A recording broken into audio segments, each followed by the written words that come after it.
अभी नए शहर में शिफ्ट हुआ था। मेरी एक सीमेंट प्लांट में जॉब पक्की हुई थी, तो पहले मैंने रहने का जुगाड़ किया और फिर बाद में सामान लेके जाने का सोचा था। मेरा नाम कार्तिक है और मैं एक पावर प्लांट में जॉब करता हूँ। वहाँ मैं लैब में भी जॉब करता हूँ।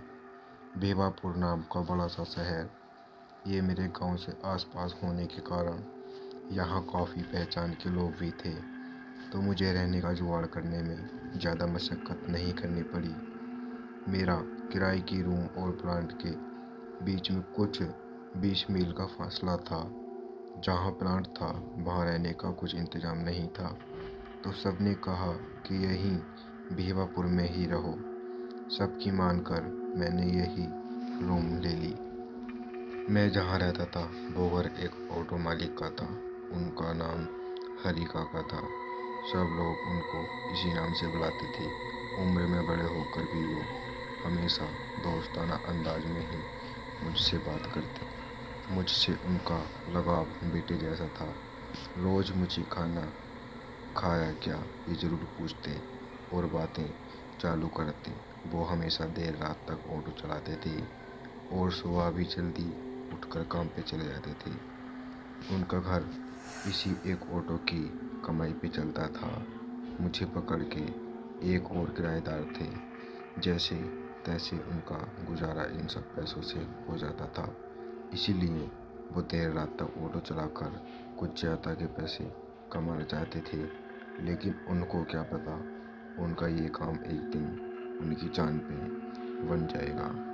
मुझे हरी काका के यहाँ रहने आए कुछ 6 महीने हो गए थे। मेरा प्लांट का काम भी ठीक चल रहा था। मैं जहाँ रहता था उसके पास से हाईवे जाती थी। सबका कहना था कि उस चौराहे पर बहुत बार एक्सीडेंट लोगों की जाने गई हैं। रात को मैं भी आता था प्लांट में। मुझे भी हरी काका ने वहाँ क्या था, मैंने उनसे यही पूछ लिया। हरी काका, वहाँ क्या है? ऐसा कुछ भूतों की बात है क्या? हाँ कार्तिक बेटे, वहाँ बहुत साल से ये जो पुल बना है ना सुना है। ये जब बन रहा था तब कई लोगों की इसमें बलि दी गई थी। अब वही यहाँ मौत का तांडव कर रहे हैं, काका ने समझाते हुए कहा। मैं थोड़ा डर गया। मुझे सहमा सा देखकर काका बोले, अरे डरो नहीं बेटा, यहाँ घर में कोई टेंशन लेने की ज़रूरत नहीं है। मैं इतने सालों से ऑटो चला रहा हूँ, मुझे तो कोई भूत नहीं दिखा।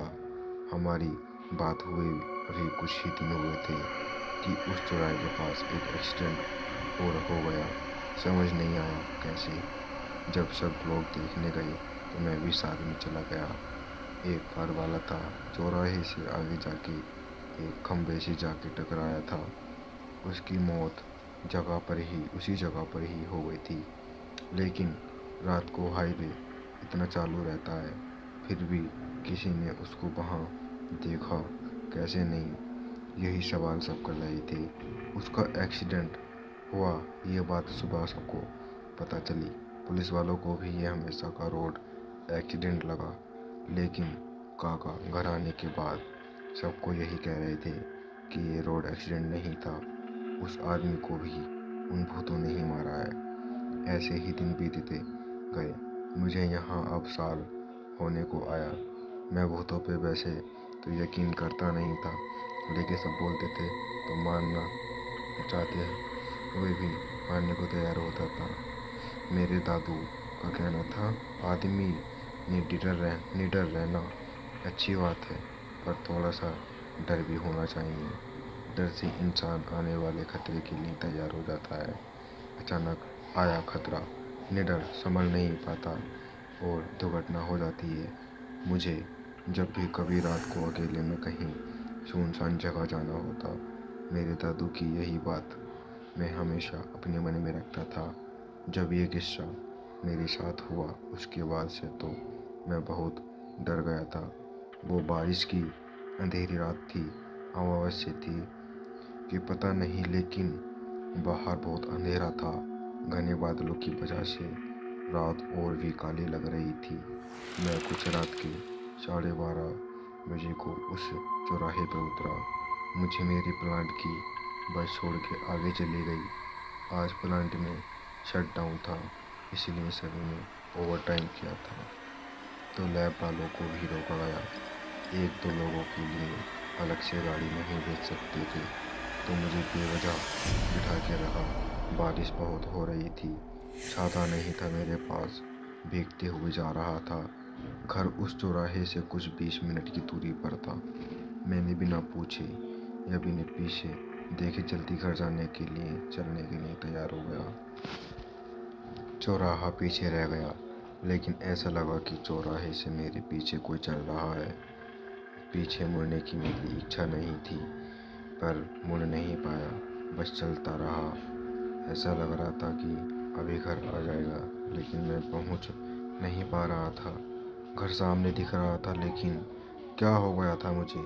मैं घूम ही रहा था। मुझे समझ नहीं आ रहा था कि कुछ तो हुआ है मुझे, लेकिन इसमें से बाहर निकल नहीं पा रहा था। मेरे पीछे से कोई मुझे ढकेल रहा था।